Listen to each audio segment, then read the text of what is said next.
Well, Griff, this is it. It's come down to the wire, and at one point you wouldn't have expected it after the start. No, and I think the group deserve enormous credit after the first couple of games, and obviously knowing the sort of magnitude of this group and what people expected isn't quite the way it's panned out. But we've given ourselves a real chance, and we've got to be proud of that. But then seize the opportunity. You know, we've been here before, and I think we've got to relish these opportunities. The players themselves will love going out to France, Clermont in particular, and given as good as we've got, we can't die wondering, certainly.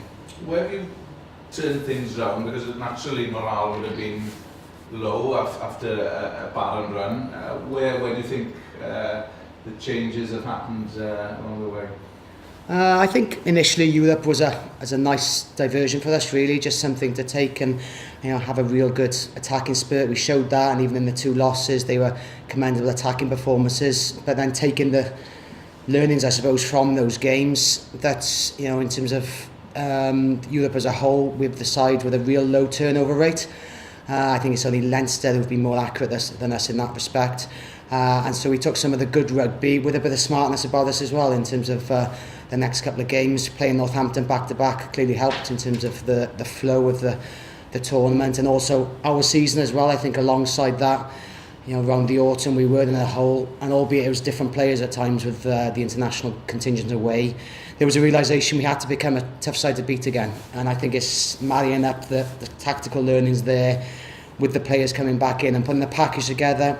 Now, it isn't perfect, but actually we're the side that, is seeing the Scarlets game away, which was ugly at times, but, sides aren't putting us away. We're, keeping them at arm's length. We're combative in defence. Our basics are really, really efficient, especially around the set piece, and the scrum was clearly a defining reason last weekend. And I think then it's just incumbent on us to try and add some gloss to that as well where we can. We couldn't last weekend, perhaps. I think first 20 was actually poor in terms of turnover rate, and to be 6-0 down, it could have been worse against the Saracens side, but we held in there, and then gradually we became quite efficient in what we did on the weekend, and that's been indicative of us for a fair while now. But the challenge becomes a different one out this weekend. Yeah, another tough team to beat, that goes without saying, especially on their own patch. What, if anything, have you gleaned from the corresponding fixture and out there in Stade, Marcel Michelin a few years ago? Yeah, it is different. I mean, the home game, even though it was commendable at the time, considering the run of form we were in, and then what followed afterwards, still one that gnaws us, that we felt it got away from us early on. They blew us away, and there's a lesson there, perhaps, in terms of a mindset, and then going to a place which is, a sort of cacophony of noise. You've got to just match up to that and not just be in the headlights, as we've seen a lot of sides in the past. But again, you stay in there, you're smart in how you play the game, but also bold where you need to be.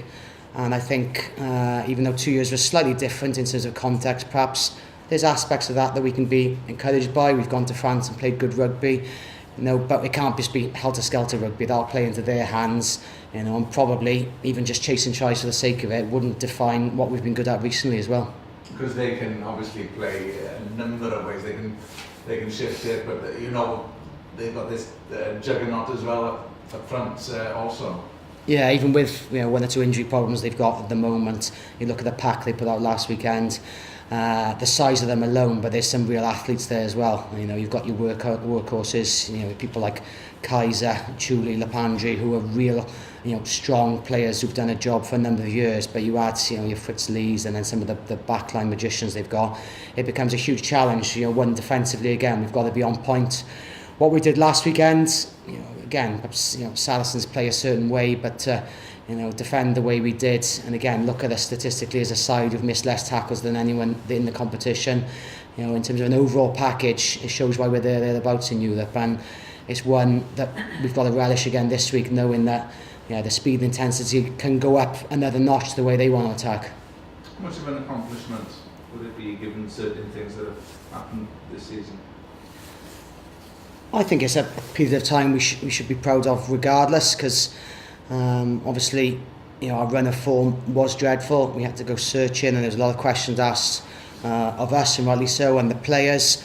I think there's been a number of points, Treviso, Bloemfontein. You remember some of the meetings we've had to go through, and they're painful, they're arduous, but to come through and find some solutions in some of the work you're doing is really gratifying. The individual development. You see some of the growth in players who've gone back into international recognition now as well is really gratifying, and to see some of the young players coming through some of this as well, I think is important for their upward curve in the future, to know it's not just all roses around the professional game. There are going to be periods such as this.